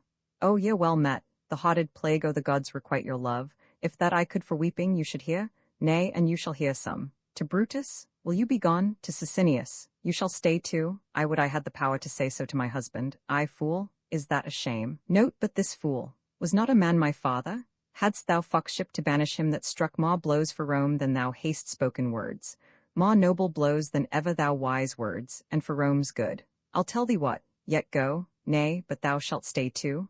I would my son were in Arabia, and thy tribe before him, his good sword in his hand. What then? He'ld make an end of thy posterity, bastards and all. Good man, the wounds that he does bear for Rome, I would he had continued to his country as he began, and not unknit himself the noble knot he made. I would he had. 'Twas you incensed the rabble cats that can judge as fitly of his worth as I can of those mysteries which heaven will not have earth to know. Now, pray, sir, get you gone, you have done a brave deed. Ere you go, hear this. As far as doth the Capitol exceed the meanest house in Rome, so far my son, this lady's husband here, this, do you see, whom you have banished, does exceed you all. Why stay we to be baited with one that wants her wits? Take my prayers with you, exeunt tribunes. I would the gods had nothing else to do but to confirm my curses. Could I meet 'em but once a day, it would unclog my heart of what lies heavy taught. You have told them home, and by my troth you have cause. You'll sup with me? Anger's my meat, I sup upon myself, and so shall starve with feeding. Come, let's go. Leave this faint puling and lament as I do. In anger, Juno-like. Come. Scene Roman 3 a highway between Rome and Antium. Scene Roman 4 Antium. Before Aufidius's house. A goodly city is this Antium. City, 'tis I that made thy widows. Many an heir of these fair edifices for my walls have I heard groan and drop. Then know me not, lest that thy wives with spits and boys with stones in puny battle slay me. Direct me, if it be your will, where great Aufidius lies. Is he in Antium? He is, and feasts the nobles of the state at his house this night. Thank you, sir, farewell. Exit citizen. O world, thy slippery turns. Friends now fast swan, whose double bosoms seem to wear one hot, whose house, whose bed, whose meal and exercise are still together, who twin, as twea, in love inseparable, shall within this hour, on a dissension of a doit, break out to bitterest enmity. So, fellest foes, whose passions and whose plots have broke their sleep to take the one the other, by some chance, some trick not worth an egg, shall grow dear friends and interjoin their issues. So with me? My birthplace hate I, and my love's upon this enemy town. I'll enter, if he slay me he does fair justice, if he give me way, I'll do his country service. Exit, scene V the same, a hall in Aufidius's house. A goodly house, the feast smells well, but I appear not like a guest. I have deserved no better entertainment in being Coriolanus. Aye, 'tis an honester service than to meddle with thy mistress. Thou pratest and pratest, serve with thy trencher, hence, beats him away. Exit third servingman. Whence comest thou? What wouldst thou? Thy name? Why speak'st not? Speak, man. What's thy name? If Tullus, unmuffling. Not yet thou knowest me, and seeing me, dost not think me for the man I am. Necessity commands me name myself, a name unmusical to the Volscians' ears, and harsh in sound to thine. Say, what's thy name? Thou hast a grim appearance, and thy face bears a command int, though thy tackles tawn, thou show'st a noble vessel. What's thy name? My name is Caius Marcius, who hath done to thee particularly and to all the Volses great hurt and mischief. Thereto witness may my surname, Coriolanus, the painful service, the extreme dangers, and the drops of blood shed for my thankless country, are requited but with that surname. A good memory, and witness of the malice and displeasure which thou shouldst bear me, only that name remains. The cruelty and envy of the people, permitted by our dastard nobles, who have all forsook me, hath devoured the rest, and suffered me by the voice of slaves to be whooped out of Rome. Now this extremity hath brought me to thy hearth, not out of hope, mistake me not, to save my life, for if I had feared death, of all the men I the world I would have avoided thee, but in mere spite, to be full quit of those my banishes, stand I before thee here. Then, if thou hast a heart of wreak in thee, that wilt revenge thine own particular wrongs and stop those maims of shame seen through thy country, speed thee straight, and make my misery serve thy turn. So use it that my revengeful services may prove as benefits to thee, for I will fight against my cankered country with the spleen of all the undefiends. But if so be thou darest not this, and that to prove more fortunes thou art tired, then, in a word, I also am longer to live most weary, and present my throat to thee and to thy ancient malice, which not to cut would show thee but a fool, since I have ever followed thee with hate, drawn tons of blood out of thy country's breast, and cannot live but to thy shame, unless it be to do thee service. O Marcius, Marcius, each word thou hast spoke hath weeded from my heart a root of ancient envy. If Jupiter should from yond cloud speak divine things, and say, 'tis true, I'll not believe them more than thee, all noble Marcius. Let me twine mine arms about that body, where against my grained ash 100 times hath broke, and scarred the moon with splinters. Here I clip the anvil of my sword, and do contest as hotly and as nobly with thy love as ever in ambitious strength I did contend against thy valour. Know thou first, I loved the maid I married, never man sighed truer breath, but that I see thee here, thou noble thing, more dances my rapt heart than when I first my wedded mistress saw bestride my threshold. Why, thou Mars? I tell thee, we have a power on foot, and I had purpose once more to hew thy target from thy brawn. I'll lose mine arm fought. Thou hast beat me out 12 several times, and I have nightly since dreamt of encounters twixt thyself and me. We have been down together in my sleep, unbuckling helms, fisting each other's throat, and waked half dead with nothing. Worthy Marcius, had we no quarrel else to roam, but that thou art thence banished, we would muster all from 12 to 70, and pouring war into the bowels of ungrateful Rome, like a bold flood auber. Oh, come, go in, and take our friendly senators by the hands, who now are here, taking their leaves of me, who am prepared against your territories, though not for Rome itself. Therefore, most absolute sir, if thou wilt have the lading of thine own revenges, take the 1/2 of my commission, and set down, as best thou art experienced, since thou know'st thy country's strength and weakness, thine own ways, whether to knock against the gates of Rome, or rudely visit them in parts remote, to fright them, ere destroy. But come in, let me commend thee first to those that shall say yea to thy desires. 1,000 welcomes, and more a friend than e'er an enemy, yet, Marcius, that was much. Your hand, most welcome, exeunt Coriolanus and Aufidius. The 2 servingmen come forward. Scene vi Rome, a public place. We hear not of him, neither need we fear him. His remedies are tame I the present peace and quietness of the people, which before were in wild hurry. Here do we make his friends blush that the world goes well, who rather had, though they themselves did suffer bite, behold dissentious numbers pestering streets than see our tradesmen within their shops and going about their functions friendly. Your Coriolanus is not much missed, but with his friends, the Commonwealth doth stand, and so would do, were he more angry at it. All's well, and might have been much better if he could have temporized. Nay, I hear nothing. His mother and his wife hear nothing from him. Ourselves, our wives and children on our knees are bound to pray for you both. Farewell, kind neighbors. We wished Coriolanus had loved you as we did. This is a happier and more comely time than when these fellows ran about the streets crying confusion. Caius Marcius was a worthy officer either way, but insolent, occam with pride, ambitious past all thinking, self-loving, and affecting one sole throne without assistance. We should by this, to all our lamentation, if he had gone forth consul, found it so. The gods have well prevented it, and Rome sits safe and still without him. Worthy tribunes, there is a slave, whom we have put in prison, reports, the Vulses with two several powers are entered in the Roman territories, and with the deepest malice of the war destroy what lies before him. 'Tis Aufidius, who, hearing of our Marcius' banishment, thrusts forth his horns again into the world, which were inshelled when Marcius stood for Rome, and durst not once peep out. Come, what talk you of Marcius? Go see this rumor a-whipped. It cannot be the Vulses dare break with us. Cannot be? We have record that very well it can, and 3 examples of the like have been within my age. But reason with the fellow, before you punish him, where he heard this, lest you shall chance to whip your information and beat the messenger who bids beware of what is to be dreaded. Tell not me, I know this cannot be. The nobles in great earnestness are going all to the Senate house. Some news is come that turns their countenances. 'Tis this slave. Go whip him, for the people's eyes, his raising, nothing but his report. Yes, worthy sir, the slave's report is seconded, and more fearful is delivered. It is spoke freely out of many mouths, how probable I do not know, that Marcius, joined with Aufidius, leads a power gainst Rome, and vows revenge as spacious as between the youngst and oldest thing. Raised only, that the weaker sought may wish good Marcius home again. This is unlikely. He and Aufidius can no more atone than violentest contrariti. You are sent for to the Senate, a fearful army, led by Caius Marcius associated with Aufidius, rages upon our territories, and have already all on their way, consumed with fire, and took what lay before them. You have holped to ravish your own daughters, and to melt the city lids upon your pates, to see your wives dishonored to your noses, your temples burned in their cement, and your franchises, whereon you stood, confined into an augur's bar. Pray now, your news? You have made fair work, I fear me. Pray, your news? If Marcius should be joined with Volscians, if he is their god, he leads them like a thing made by some other deity than nature, that shapes man better, and they follow him. Against us brats, with no less confidence than boys pursuing summer butterflies, or butchers killing flies.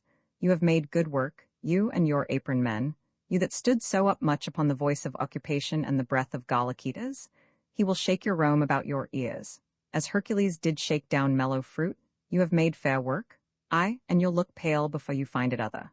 All the regions do smilingly revolt, and who resist are mocked for valiant ignorance and perish constant fools. Who is't can blame him? Your enemies and his find something in him. We are all undone, unless the noble man have mercy. Who shall ask it? The tribunes cannot dot for shame. The people deserve such pity of him as the wolf does of the shepherds. For his best friends, if they should say, be good to Rome, they charged him even as those should do that had deserved his hate, and therein showed like enemies. 'Tis true, if he were putting to my house the brand that should consume it, I have not the face to say, beseech you, cease. You have made fair hands, you and your crafts, you have crafted fair, you have brought a trembling upon Rome, such as was never so incapable of help. How was it we loved him, but like beasts and cowardly nobles, gave way unto your clusters, who did hoot him out of the city, but I fear they'll raw him in again. Tullus Aufidius, the second name of men, obeys his points as if he were his officer. Desperation is all the policy, strength, and defense that Rome can make against them. Here come the clusters. And is Aufidius with him? You are they that made the air unwholesome, when you cast your stinking greasy caps in hooting at Coriolanus' exile. Now he's coming, and not a hair upon a soldier's head which will not prove a whip. As many coxcombs as you threw caps up will he tumble down, and pay you for your voices. 'Tis no matter, if he could burn us all into one coal, we have deserved it.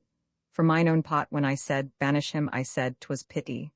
You have made good work, you and your cry. Shells to the capital? Go, masters, get you home, be not dismayed.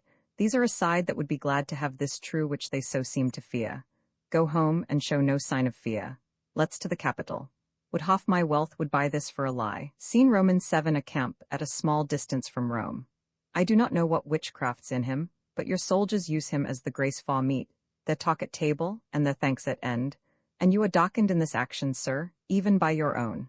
I cannot help it now, unless, by using means, I lame the foot of our design. He bears himself more proudlier, even to my person, than I thought he would when first I did embrace him. Yet his nature in that's no changeling, and I must excuse what cannot be amended. Yet I wish, sir, I mean for your particular, you had not joined in commission with him, but either had borne the action of yourself, or else to him had left it solely. I understand thee well, and be thou sure, when he shall come to his account, he knows not what I can urge against him. Although it seems, and so he thinks, and is no less apparent to the vulgar eye, that he bears all things fairly, and shows good husbandry for the Volscian state, fights dragon-like, and does achieve as soon as draw his sword. Yet he hath left undone that which shall break his neck, or hazard mine, whene'er we come to our account. All places yield to him ere he sits down, and the nobility of Rome are his. The senators and patricians love him too. The tribunes are no soldiers, and their people will be as rash in the repeal, as hasty to expel him thence. I think he'll be to Rome as is the osprey to the fish, who takes it by sovereignty of nature.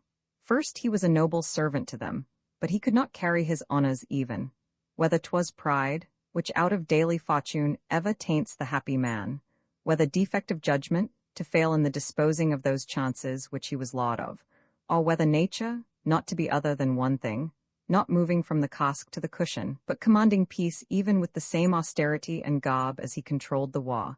But one of these, as he hath spices of them all, not all, for I dare so far free him, made him feared, so hated, and so banished. But he has a merit to choke it in the utterance. So our virtues lie in the interpretation of the time, and power, unto itself most commendable, hath not a tomb so evident as a chair to extol what it hath done. One fire drives out one fire, one nail, rights by rights falter, strengths by strengths do fail. Come, let's away. When Caius Rome is thine, thou art poorest of all, then shortly art thou mine. Exeunt. Act v. Scene I Rome, a public place. No, I'll not go. You hear what he hath said, which was sometime his general, who loved him in a most dear particular. He called me father, but what o' that? Go, you that banished him, a mile before his tent fall down, and neither way into his mercy. Nay, if he coyed to hear Cominius speak, I'll keep at home. Yet one time he did call me by my name. I urged our old acquaintance, and the drops that we have bled together. Coriolanus he would not answer to, forbade all names. He was a kind of nothing, titleless, till he had forged himself a name o' the fire of burning Rome. Why so? You have made good work. A pair of tribunes that have racked for Rome to make coals cheap, a noble memory. I minded him how royal 'twas to pardon when it was less expected. He replied, it was a bare petition of a state to one whom they had punished. Very well, could he say less? I offered to awaken his regard for his private friends. His answer to me was, he could not stay to pick them in a pile of noisome musty chaff. He said 'twas folly, for one poor grain or two, to leave unburnt, and still to nose the offence. For one poor grain or two? I am one of those, his mother, wife, his child, and this brave fellow too. We are the grains, you are the musty chaff, and you are smelt above the moon. We must be burnt for you. Nay, pray, be patient. If you refuse your aid in this so never-needed help, yet do not upbraids with our distress. But sure, if you would be your country's pleader, your good tongue, more than the instant army we can make, might stop our countrymen. Only make trial what your love can do for Rome, towards Marcius. Well, and say that Marcius returned me, as Cominius is returned, unheard. What then? But as a discontented friend, grief shot with his unkindness? Say't be so. Yet your good will must have that thanks from Rome, after the measure as you intended well. I'll undertake't, I think he'll hear me. Yet to bite his lip and hum at good Cominius much unhots me. He was not taken well, he had not dined. The veins unfilled, our blood is cold, and then we pout upon the morning, are unapt to give or to forgive. But when we have stuffed these and these conveyances of our blood with wine and feeding, we have suppless souls than in our priest-like fasts. Therefore I'll watch him till he be dieted to my request, and then I'll set upon him. You know the very road into his kindness, and cannot lose your way. Good faith, I'll prove him, speed how it will. I shall ere long have knowledge of my success.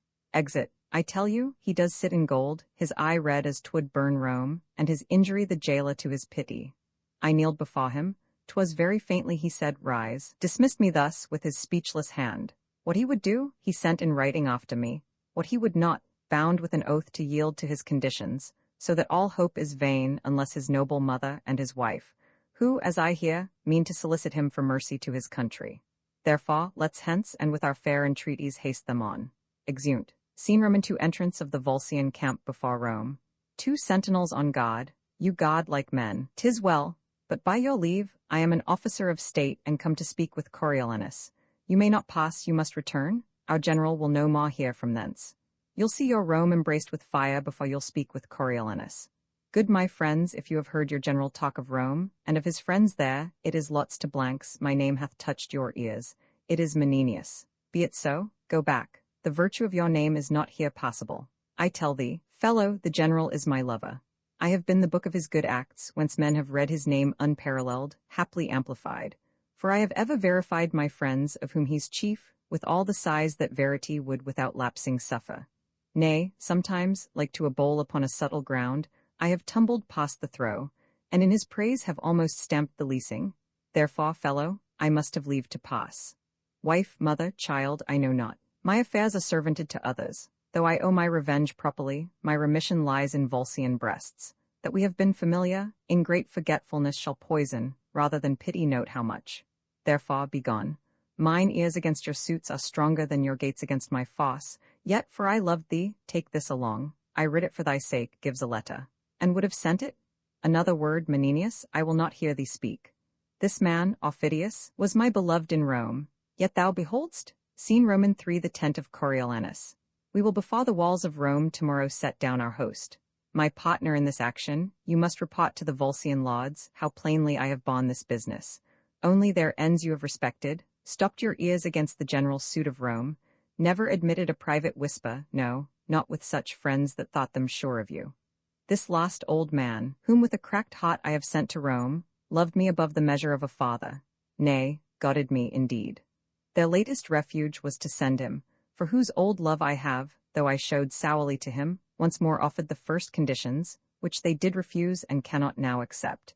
To grace him only that thought he could do more, a very little I have yielded to. Fresh embassies and suits, nor from the state nor private friends, hereafter will I lend ye to. Ha, what shout is this, shout within? Shall I be tempted to infringe my vow in the same time 'tis made? I will not.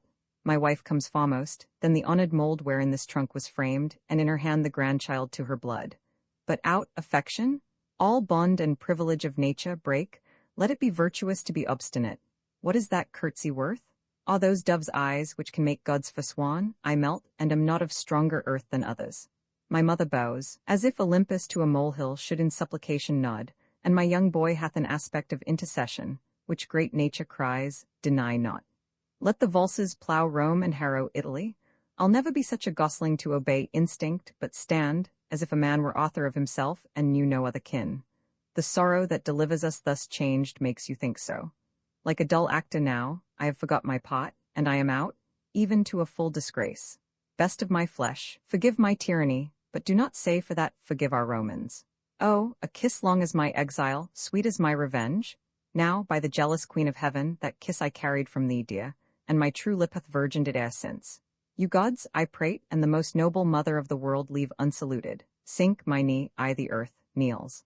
Of thy deep duty more impression show than that of common sons. Oh, stand up blessed, whilst with no softer cushion than the flint, I kneel before thee, and unproperly show duty as mistaken all this while between the child and parent.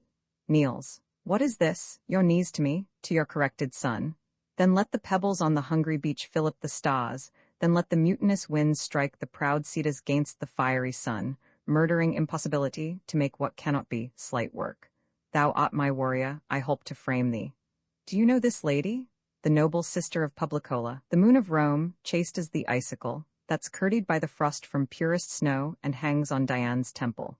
Dear Valeria, this is a poor epitome of yours, which by the interpretation of full time may show like all yourself. The god of soldiers, with the consent of supreme Jove, inform thy thoughts with nobleness, that thou mayst prove to shame unvulnerable, and stick I the wars like a great sea mock, standing every flaw, and saving those that eye thee. Even he, your wife, this lady, and myself, are suitors to you. I beseech you, peace, or if you'ld ask, remember this before, the thing I have forsworn to grant may never be held by you denials. Do not bid me dismiss my soldiers, or capitulate again with Rome's mechanics. Tell me not wherein I seem unnatural. Desire not to allay my rages and revenges with your colder reasons. Oh, no more, no more. You have said you will not grant us anything. for we have nothing else to ask, but that which you deny already. Yet we will ask, that if you fail in our request, the blame may hang upon your hardness, therefore hear us. Aufidius and you valses mock, for we'll hear not from Rome in private. Your request, should we be silent and not speak, our raiment and state of bodies would betray what life we have led since thy exile. Think with thyself how more unfortunate than all living women are we come hither, since that thy sight, which should make our eyes flow with joy, hearts dance with comforts, constrains them weep and shake with fear and sorrow, making the mother, wife and child to see the son, the husband and the father tearing his country's bowels out. And to pour we thine enmities most capital. Thou bear'st us our prayers to the gods, which is a comfort that all but we enjoy. For how can we, alas, how can we for our country pray, whereto we are bound together with thy victory? Whereto we are bound. Alack, or we must lose the country, our dear nurse, or else thy person, our comfort in the country. We must find an evident calamity, though we had our wish, which side should win. For either thou must, as a foreign recreant, be led with manacles thorough our streets, or else triumphantly tread on thy country's ruin, and bear the palm for having bravely shed thy wife and children's blood. For myself, son, I purpose not to wait on fortune till these was determine. If I cannot persuade thee rather to show a noble grace to both parts than seek the end of one, thou shalt no sooner march to assault thy country than to tread, trust taught, thou shalt not, on thy mother's womb, that brought thee to this world. I, and mine, that brought you forth this boy, to keep your name living to time. I shall not tread on me, I'll run away till I am bigger, but then I'll fight. Not of a woman's tenderness to be, requires naw child naw woman's face to see. I have sat too long. Rising, nay, go not from us thus. If it were so that our request did tend to save the Romans, thereby to destroy the valses whom you serve, you might condemn us as poisonous of your honor. No, our suit is that you reconcile them, while the valses may say, this mercy we have showed. The Romans, this we received, and each in either side give the all hail to thee and cry, be blessed for making up this peace. Thou knowst, great son, the end of war's uncertain, but this certain, that if thou conquer Rome, the benefit which thou shalt thereby reap is such a name, whose repetition will be dogged with curses, whose chronicle thus writ. The man was noble, but with his last attempt he wiped it out, destroyed his country, and his name remains to the ensuing age abhorred. Speak to me, son, thou hast affected the fine strains of honor, to imitate the graces of the gods, to tear with thunder the wide cheeks o' the air, and yet to charge thy sulphur with a bolt that should but rive an oak. Why dost not speak? Think'st thou it honorable for a noble man still to remember wrongs? Daughter, speak you, he cares not for your weeping. Speak thou, boy, perhaps thy childishness will move him more than can our reasons. There's no man in the world more bound to's mother, yet here he lets me prate like one I the stocks. Thou hast never in thy life showed thy dear mother any courtesy, when she, poor hen, fond of no second brood, has clucked thee to the wars and safely home, loaden with honor. Say my request's unjust and spurn me back, but if it be not so, thou art not honest, and the gods will plague thee, that thou restrainst from me the duty which to a mother's pot belongs. He turns away, down, ladies, let us shame him with our knees. To his surname Coriolanus longs more pride than pity to our prayers. Down, an end, this is the last, so we will home to Rome, and die among our neighbors. Nay, beholds, this boy, that cannot tell what he would have, but kneels and holds up bands for fellowship, does reason our petition with more strength than thou hast to den it. Come, let us go. This fellow had a Volscian to his mother. His wife is in Corioli, and his child like him by chance. Yet give us our dispatch, I am hushed until our city be afire, and then I'll speak a little. He holds her by the hand, silent. O mother, mother, what have you done? Behold, the heavens do ope, the gods look down, and this unnatural scene they laugh at. O my mother, mother, oh, you have won a happy victory to Rome, but for your son, believe it, oh, believe it, most dangerously you have with him prevailed, if not most mortal to him. But let it come. Aufidius, though I cannot make true wars, I'll frame convenient peace. Now, good Aufidius, were you in my stead, would you have heard a mother less? All granted less, Aufidius? I dare be sworn you were, and sir, it is no little thing to make mine eyes to sweat compassion. But good sir, what peace you'll make, advise me. For my part, I'll not to Rome, I'll back with you, and pray you, stand to me in this cause. O mother, wife, aside, I am glad thou hast set thy mercy and thy honor at difference in thee, out of that I'll work myself a farm of fortune. The ladies make signs to Coriolanus. I, by and by, to Volumnia, Virgilia, etc., but we will drink together, and you shall bear a better witness back than words, which we, on like conditions, will have countersealed. come, enter with us. Ladies, you deserve to have a temple built you. All the sods in Italy and her confederate arms could not have made this peace. Exeunt, scene Roman for Rome. A public place, sir, if you'll save your life, fly to your house. The plebeians have got your fellow tribune and hail him up and down, all swearing, if the Roman ladies bring not comfort home, they'll give him death by inches. Good news, the ladies have prevailed, the Volscians are dislodged and Marcius gone. A merrier day did never yet greet Rome, no, not the expulsion of the Tarquins. Friend, art thou certain this is true? Is it most certain? As certain as I know the sun is fire, where have you lurked that you make doubt of it? Ne'er through an arch so hurried the blown tide, as the recomforted through the gates. Why, hark you? Trumpets, hautboys, drums beat all together. The trumpets, sackbuts, psalteries and fifes, tabrets and cymbals and the shouting Romans make the sun dance. Hark you, a shout within. This is good news, I will go meet the ladies. This Volumnier is worth of consuls, senators, patricians, a city full of tribunes such as you, a sea and land full. You have prayed well today. This morning for 10,000 of your throats I'ld not have given a doit. Hark, how they joy! Music still with shouts. First, the gods bless you for your tidings. Next, accept my thankfulness. Sir, we have all great cause to give great thanks. We will meet them and help the joy. Exeunt. Scene V the same, a street near the gate. Behold our patroness, the life of Rome. Call all your tribes together, praise the gods and make triumphant fires, strew flowers before them, unshout the noise that banished Marcius, repeal him with the welcome of his mother, cry welcome, ladies, welcome. Scene VI Antium, a public place. Go tell the lords o' the city I am here, deliver them this paper. Having read it, bid them repair to the marketplace, where I, even in theirs and in the commons' ears, will vouch the truth of it. Him I accuse the city pots by this hath entered and intends to appear before the people, hoping to purge herself with words. Dispatch. Exeunt attendants. Even so as with a man by his own arms empoisoned, and with his charity slain. Most noble sir, if you do hold the same intent wherein you wished us parties, we'll deliver you of your great danger. Sir, I cannot tell. We must proceed as we do find the people. The people will remain uncertain whilst twixt you there's difference, but the fall of either makes the survivor heir of all. I know it, and my pretext to strike at him admits a good construction.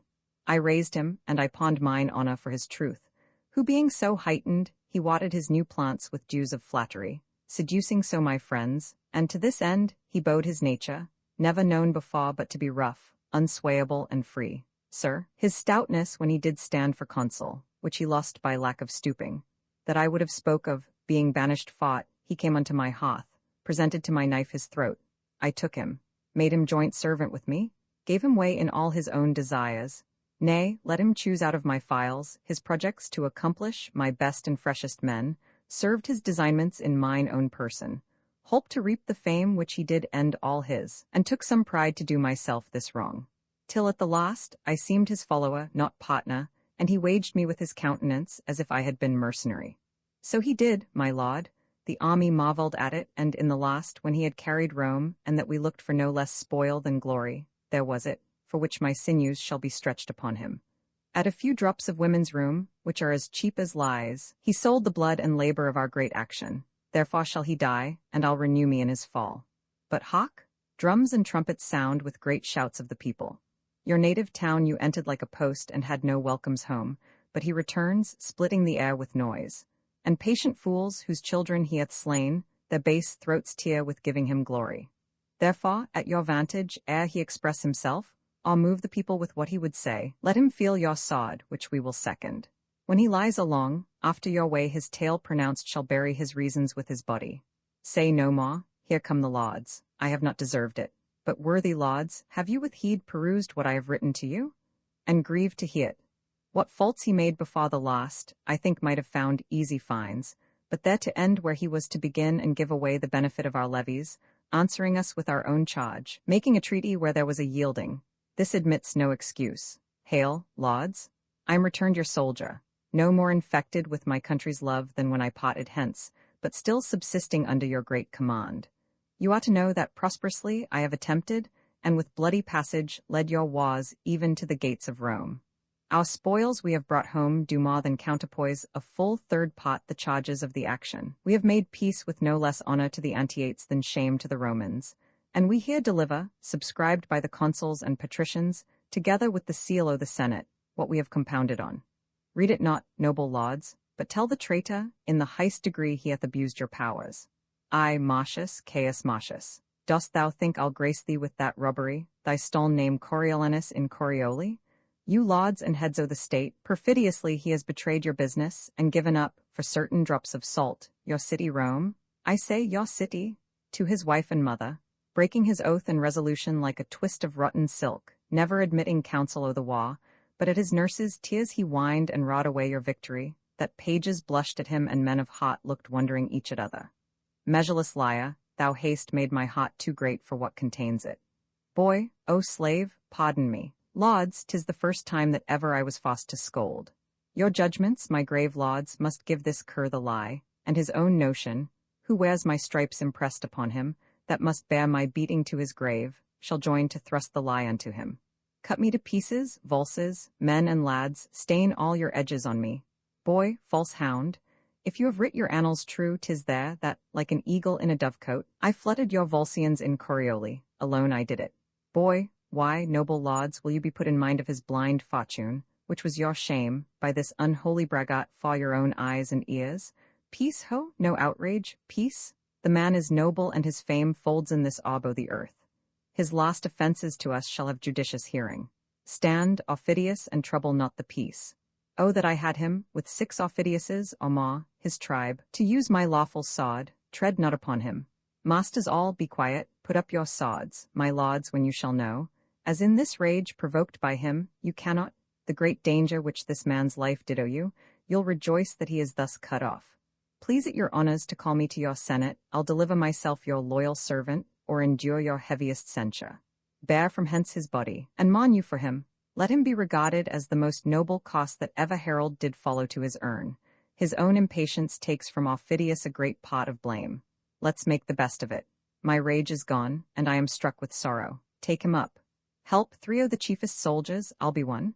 Beat thou the drum, that it speak mournfully, trail your steel spikes. Though in this city he hath widowed and unchilded many a one, which to this hour bewail the injury, yet he shall have a noble memory. Assist, exeunt, bearing the body of Coriolanus, a dead march sounded. Colophon Coriolanus was published in 1607 by William Shakespeare. This e-book was produced for Standard eBooks by Emma Sweeney, and is based on a transcription produced in 1993 by Jeremy Hilton for the Massachusetts Institute of Technology, and on digital scans from the Hathai Trust Digital Library. The cover page is adapted from John Philip Kemble as Coriolanus in Coriolanus by William Shakespeare, a painting completed in 1798 by Thomas Lawrence. The cover and title pages feature the League Spartan and Sots Mill Gaudy typefaces created in 2014 and 2009 by the League of Movable Type. This edition was released on August 18, 2025, 9:13 p.m., and is based on revision 54E91E5. The first edition of this ebook was released on April 12, 2022, 3:17 a.m.